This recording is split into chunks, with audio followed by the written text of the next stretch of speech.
భద్రత కల్పించాలి, ఉద్యోగ భద్రత కల్పించాలి, 108 సర్వీసులు ప్రభుత్వమే నిర్వహించాలి, అమలు చేయాలి, 108 సర్వీసులు ప్రభుత్వమే నిర్వహించాలి, 108 సర్వీసులు ప్రభుత్వమే నిర్వహించాలి, పని విధానం అమలు చేయాలి, 8 గంటల పని విధానం అమలు చేయాలి, 108 సర్వీసులు ప్రభుత్వమే నిర్వహించాలి, 108 సర్వీసులు ప్రభుత్వమే నిర్వహించాలి, 8 గంటల పని విధానం అమలు చేయాలి, 8 గంటల పని విధానం అమలు చేయాలి, 108 ఉద్యోగుల ఐక్యత 108 ఉద్యోగుల ఐక్యత 8 గంటల పని విధానం అమలు చేయాలి, సర్వీసులు ప్రభుత్వమే నిర్వహించాలి, అమలు చేయాలి, 8 గంటల పని విధానం అమలు చేయాలి, రాష్ట్ర వ్యాప్తంగా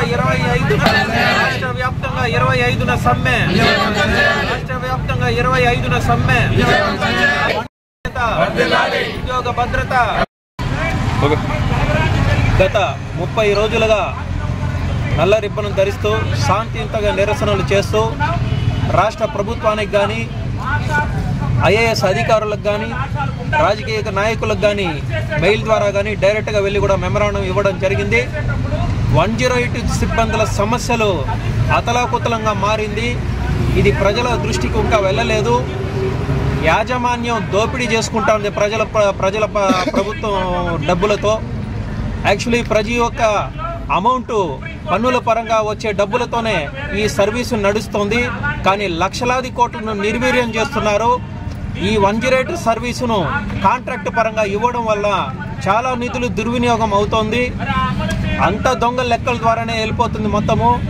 ఇది మేము చూస్తూ ప్రభుత్వంలో మేము కూడా ఒక ప్రజలుగా అడుగుతున్నాము. ప్రజల యొక్క ధనాన్ని నిర్వీర్యం చేయడం మేము ఒప్పుకోము. అదేవిధంగా 108 ఉద్యోగంలో ఎంతో కష్టపడి 12 గంటల సేపు పనిచేసి ఎంతోమంది ప్రాణాలను ఇప్పటివరకే రాష్ట్ర వ్యాప్తంగా లక్షలాది మంది ప్రాణాలను కాపాడాము. ఒక పక్క దుర్వినియోగం చేస్తున్న డబ్బులను మేము అడ్డుకోవడం కూడా జరుగుతోంది. ఈ 108 సర్వీసును వైద్య ఆరోగ్య శాఖలో కలిపితే అంత లక్షల కోట్లు ఖర్చు అయ్యే అవకాశమే లేదు. దయచేసి మా 108 ఉద్యోగులు రాష్ట్ర వ్యాప్తంగా ఉన్న ప్రజలను రక్తాన్ని ఒడిసి పట్టుటలో నిరంతరం శ్రమిస్తూ ఉన్నాము.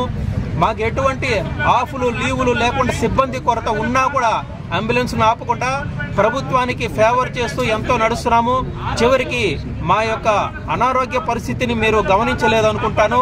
చాలా పరిస్థితులు దౌర్భాగ్యంగా ఉన్నాయి ఉద్యోగుల్లో. దయచేసి హృదయపూర్వకంగా కోరుకుంటాను.